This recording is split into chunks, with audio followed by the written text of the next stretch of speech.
بسم اللہ الرحمن الرحیم۔ السلام علیکم ناظرین، میں طارق اسماعیل ساگر آپ کی خدمت میں حاضر ہوں۔ گائے گائے باز خواں ایک قصہ پری نارا۔ ہمیں اپنے ماضی سے کچھ سیکھنا چاہیے۔ پاکستان میں ایسے متنازع حکمران بھی گزرے ہیں، پاکستان میں ایسے اچھے حکمران بھی گزرے ہیں، پاکستان میں ایسے برے حکمران بھی گزرے ہیں جنہوں نے پاکستانیت پہ کوئی سمجھوتا نہیں کیا، ملک کی سالمیت پہ، ملک کی عزت پر کوئی سمجھوتا نہیں کیا، اور ان کو یہ کریڈٹ دینا چاہیے۔ بات یہ ہماری پسند، ذاتی پسند ناپسند جو ہے وہ اپنی جگہ۔ میں ایک جمہوریت پسند بندہ ہوں، اس زمانے میں تو بہت تھا، اب تو اتنا نہیں رہا۔ میں نے جنرل ضیاء کی مداخلت جو تھی سویلین گورنمنٹ نے بالکل پسند نہیں کی، لیکن جنرل ضیاء کی کچھ ایسی باتیں تھیں، کچھ ایسے ایکشن تھے جن کو میں نے بہت پسند کیا۔ کبھی کبھی میں سوچتا ہوں کہ اگر حکومت وہی بھٹو صاحب کی رہتی یا ان کی آ جاتی، آگے جو اسلامی جمہوریہ اتحاد کی حکومت آ جاتی، وہ تو کیا ہم لوگ اس زمانے کو ذرا یاد کریں، 80s کو، کیا ہم 80s میں اس قابل تھے کہ ہم اپنے ایٹم بم بنا سکتے؟ انڈیا تو دھماکہ کر چکا تھا نا، 71 میں کر دیا تھا اس نے، تو کر سکتے تھے؟ میرے خیال سے نہیں۔ یہ فیصلہ کوئی ایسی حکومتی کو، فوجی حکومتی کو، ماشاء اللہ قسم کی حکومت ہی کر سکتی، کیونکہ جمہوریت میں بہرحال ایک دوسرے سے مشاورت کی جاتی ہے، اب سب کی رائے ایک تو نہیں ہو سکتی۔ پھر یہ ہے کہ ملک کا نقصان اور فائدہ دیکھا جاتا ہے، معاملات کو دیکھا جاتا ہے، انٹرنیشنل ریلیشنز کو دیکھا جاتا ہے۔ تو اس کے باوجود کہ ان دنوں ہم بہت بری طرح جو پھنسے ہوئے تھے اس میں، افغانستان کی لڑائی میں پھنسے ہوئے تھے اور معاملات میں پھنسے ہوئے تھے، لیکن اتنا جرأت مندانہ فیصلہ جنرل ضیاء ہی کر سکتا تھا، ایک فوجی افسر ہی ایک فوجی جنرل ہی کر سکتا تھا۔ حالانکہ مشرف کے پاس یہ موقع آیا تھا، مشرف نے کالا باغ ڈیم بناؤ تحریک بھی شروع کی تھی، آپ کو یاد ہے نا؟ اس نے سندھ گورنمنٹ کو قائل کر لیا تھا۔ مشرف نے ایم کو اپنے سر پہ صرف اس لیے چڑھایا تھا کہ اس نے الطاف حسین سے ایم کے حق میں تقریر کروائی تھی، اسے منوا لیا تھا۔ الطاف حسین نے باقاعدہ کالا باغ ڈیم کے حق میں تقریر کروائی تھی۔ الطاف حسین نے باقاعدہ کالا باغ ڈیم کے لیے تحریک شروع کر دی تھی، کوئی مخالف نہیں تھا اس وقت، لیکن کالا باغ ڈیم نہیں بن سکا۔ مشرف کو بالآخر خاموشی اختیار کرنا پڑی۔ کیا ایسے پریشر ہوتے ہیں، آپ جانتے ہی ہیں کہاں سے یہ پریشر آتے ہیں، کیا کچھ ہوتا ہے۔ اور یہ کہا جاتا ہے کہ پاکستان کا تو کوئی اندرونی معاملہ ایسا ہے نہیں، ہوتا ایسے ہم نے بنائی ہوئی ہیں باتیں، اصل میں غیر ملکی پریشر اتنا زیادہ ہے کہ ہم یہ ڈیم نہیں بنا سکتے۔ خدا جانے اس ایک ڈیم کے بننے سے دیگر ممالک کو، خصوصاً انڈیا کو کیا تکلیف ہے؟ اس نے کیوں اتنا بڑا جو ہے بجٹ اس کے لیے مختص کیا ہوا ہے، اس کو رکوانے کے لیے باقاعدہ منتھلی پتہ نہیں کتنے لاکھ ڈالر کا بجٹ ہے ان کا۔ خیر نہیں، اور میں آپ سے بات کر رہا تھا جنرل ضیاء الحق کے دور کی۔ یہ 15 نومبر 1977 کو معروف امریکی صحافی جون، اس وقت کے صدر پاکستان، جناب ضیاء الحق کا انٹرویو کرنے آئے۔ ان دونوں پاکستانی یورینیم کی افسودگی تیز کر دی تھی، اور یہ آپ کو پتہ ہے یہ جو CIA والے ہوتے ہیں نا، انہوں نے اپنے یہی اس میں داخل کیا تھا۔ وہ جو بیچارہ مارا گیا تھا ایک جرنلسٹ یہاں پہ، وہ بھی CIA کے لیے اصل میں کام کرتا تھا نا، جس کا آج کل بھی بڑا چرچا ہے دوبارہ۔ اسی طرح یہ جو بڑی بڑی ایجنسیوں میں ہوتے ہیں نا، یہ BBC میں، CNN میں، اصل میں یہ ان کے ایجنٹ ہوتے ہیں، کوئی موساد کے لیے کام کر رہا ہوتا ہے، کوئی ان کے لیے کام کر رہا ہوتا ہے۔ جیسے ہم اپنے ان پہ شک ظاہر کرتے ہیں، اپنے بڑے بڑے جو سو کال جرنلسٹ ہیں ان پہ، تو یہ جون بھی جو تھا نا، یہ ان کا بڑا خاص بندہ تھا۔ تو یہ اب یہ ٹو لگا رہے تھے کہ کیا واقعی پاکستان نے بنا لی ہے؟ اس کے لیے بہترین طریقہ یہی ہوتا ہے۔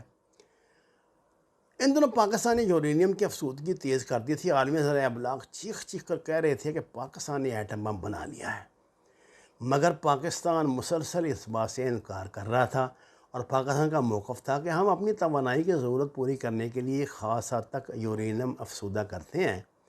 جون کو امریکہ نے خاص مقصد کے تحت بھیجا تھا۔ دراصل امریکہ چاہتا تھا کہ پاکستان اقرار کر لے کہ اس نے ایٹم بم بنا لیا، تاکہ پاکستان پر treaty of the non proliferation of nuclear weapons, وہ جو NP، وہ جو تھی TNP، یہ لگائی جائے، پروگرام پر دستخط کرنے کے لیے دباؤ ڈالا جائے۔ اچھا، ضیاء الحق ایک انتہائی ذہین، اور یہ تو آپ کو ماننا پڑے گا، بہت کلیور بندہ تھے، بہت کلیور بندہ تھا، اور مدبرانہ سوچ رکھنے والا جرنیل تھا۔ صحافی جان اور ضیاء الحق کے درمیان یوں تو بہت باتیں ہوئیں، مگر 2 سوالوں اور ان کے جوابات میں پوری دنیا کو بتا دیا کہ ضیاء الحق ایک سچا اسلام سے محبت کرنے والا جرنیل ہے، وہ کبھی پاکستان کو جھکنے نہیں دے گا۔ جان نے سوال کیا، انڈیا نے ایٹم بم بنا لیا ہے، اب وہ آپ کو دباؤ میں رکھے گا کیونکہ وہ ایٹمی طاقت ہے، ایسے میں آپ کیا کر سکتے ہیں؟ یہ بڑا چکردار سوال تھا۔ دیکھیے ضیاء الحق کا کیا جواب ہے۔ ضیاء الحق کہتا ہے، ہم انڈیا کو ایسا نہیں کرنے دیں گے، نہ وہ ایسا کر سکتا ہے۔ یہاں چونکتا ہے وہ جو جون ہے، وہ کہتا ہے اس کا مطلب ہے کہ آپ نے ایٹم بم بنا لیا ہے؟ ضیاء الحق مسکراتا ہے، مسکراتے ہوئے کہتا ہے، جون میں نے ایسا کب کہا؟ جون مجھے آپ کی بات نے الجھن میں ڈال دیا، مجھے سمجھ نہیں آیا کہ آپ کیا کہہ رہے ہیں۔ اس پر ضیاء الحق نے کہا، جون آپ کو سمجھ نہیں آئی ہوگی، جن کو میں کہہ رہا ہوں انہوں نے سن لیا اور سمجھ بھی لیا۔ دوسرا سوال جو صحافی نے پوچھا وہ بہت اہم تھا، اور اس میں ضیاء الحق نے جو جواب دیا وہ اس وقت تمام اخبارات میں چھپا۔ صحافی نے پوچھا، امریکہ نے کہا ہے کہ اگر پاکستان توانائی کے لیے یورینیم افزودگی کر رہا ہے تو پاکستان ہمیں اجازت دے، امریکہ اپنے انجینئرز اور تمام آلات پاکستان بھیج کر مفت میں توانائی کی تمام ضروریات بشمول ڈیم پاکستان کو بنا کر دینے کو تیار ہے۔ ضیاء الحق نے مسکراتے ہوئے جواب دیا، جان freedom has no price, freedom has no price, آزادی کی کوئی قیمت نہیں ہوتی، اور ہم اپنی آزادی اور عزت کسی قیمت پر نہیں بیچیں گے۔ بہت بڑی بات تھی واقعی۔ امریکن تو صرف رسائی چاہتے تھے نا ہمارے پروگرام تک، تاکہ ان کو صحیح سچویشن کا علم ہو جائے، اور اس سلسلے میں وہ ہمیں سب کچھ پہلے تو انہوں نے مفت ہمیں دے ہی دینا تھا، لیکن بعد میں تو انہوں نے تو ہمیں ایٹم بم کبھی نہیں بنانے دینا۔ دیکھیں نا، جب ان کو علم ہو گیا ہے کہ ایران نے افسودگی کا یہ سٹینڈرڈ کر رہا ہے، اتنی انرچ کر لی ہے، تو انہوں نے کھینچ دیا ایران کو، اور بڑی پابندی، اور اسرائیل سے حملے شروع کروا دیے ہیں ان کے نیوکلیر پلانٹس پر۔ پتہ نہیں اب بیچاروں کی کیا پوزیشن ہوگی، لیکن بات یہ ہے کہ اس وقت ہم امریکہ کے چنگل میں بری طرح پھنسے ہوئے تھے۔ یہ دیکھیے 87 کا وہ دور ہے جب جہاد یہ رشین فورسز جو داخل ہو رہی ہیں، اور امریکن جو پاکستان کو سے مدد طلب کرتے ہیں اس کے خلاف۔ تو جانسن تھا نا اس وقت، اس نے پاکستان کا اعلان کیا، تو جنرل ضیاء الحق نے اس کو جواب میں کہا کہ ہمیں یہ تمہارے پی نٹس نہیں چاہیے، یہ مونگ پھلیاں نہیں ہمیں چاہیے، ہمارے ساتھ بات کرو ہماری سطح کی۔ اس کے بعد جناب ہی امریکنوں کو لگ پتہ گیا، انہوں نے کہا کہ یار یہ تو نہیں، جنرل کا فرق ہے نا، مشرف بھی تو جنرل ہی تھا، ضیاء الحق بھی جنرل تھا، ضیاء الحق کو بھی پیشکش ہوئی تھی، مشرف کو بھی ہوئی تھی، مشرف کو جو پیشکش مشرف لمبا ہی پڑ گیا، اس نے سوائے ملک کی تباہی کی کچھ کیا ہی نہ، اڈے بھی دیے ان کو، ذلیل ہوا۔ پاکستان نے امریکہ کو ایک اڈا نہیں پاکستان میں دیا، یہ آپ کو پتہ ہے اس بات کا؟ جتنے امریکہ سے مجاہدین کے لیے ہتھیار آتے تھے، جتنا پیسہ آتا تھا، سب ISI کے پاس آتا تھا۔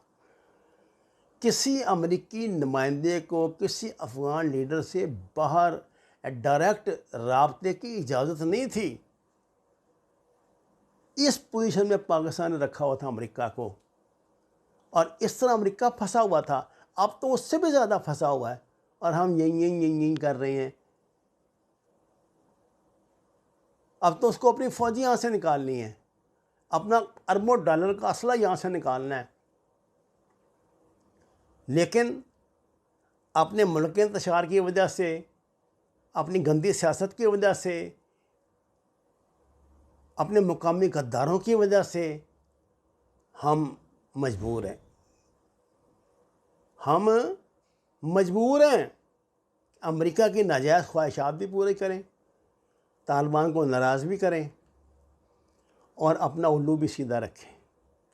یہ 3 باتیں ایک وقت میں نہیں ہو سکتی ہیں۔ اس سے بدترین حالات میں جنرل ضیاء الحق نے یہ اس کی تکمیل کی تھی۔ ٹھیک ہے، نواز شریف نے تو اوپن دھماکہ کرایا تھا، جنرل ضیاء الحق نے ٹھنڈا دھماکہ کروا لیا تھا۔ انڈیا کو علم ہو گیا تھا کہ پاکستان نے بنا لیا ایٹم بم۔ بچوں کا کھیل نہیں ہے، یہ ڈپلومیسی ہوتی ہے۔ ڈپلومیسی صرف ذہانت سے نہیں ہوتی، اس کے پیچھے ایک کنوکشن بھی ہونی چاہیے، کمٹمنٹ بھی ہونی چاہیے، اور اپنی زمین کا مضبوط حوالہ بھی ہونا چاہیے۔ اگر آپ نے اپنے بچوں کو دوہری شریعتیں پہلے دلائی ہوئی ہیں اور نوکری کی ریٹائرمنٹ کے 2 مہینے بعد آپ کا امریکہ یا دوسرے کسی یورپ ملک میں بھاگنے کا پلان ہے، تو آپ کا دماغ خراب ہوا ہے کہ اپنی نوکری کے آخری سالوں میں آپ ناراض کریں گے کسی امریکن یا کسی یورپی ڈپلومیٹ کو؟ ایسا نہیں ہو سکتا۔ وہ جو جنرل ضیاء الحق نے کہا تھا کہ آزادی کی کوئی قیمت نہیں ہوتی، وہ یہی بات تھی۔ اگر آپ کو سمجھ آ جائے تو وَمَا عَلَيْنَا إِلَّا الْبَلَاغُ الْمُبِينُ۔ ناظرین کرام، درخواست ہے قرآن اور نماز کو ترجمے کے ساتھ جانیے، ہمارے چینل کو سبسکرائب کریں، لائک دیں، سچ کے سفر میں ہمارے ساتھی بنیں۔ آپ کا شکریہ۔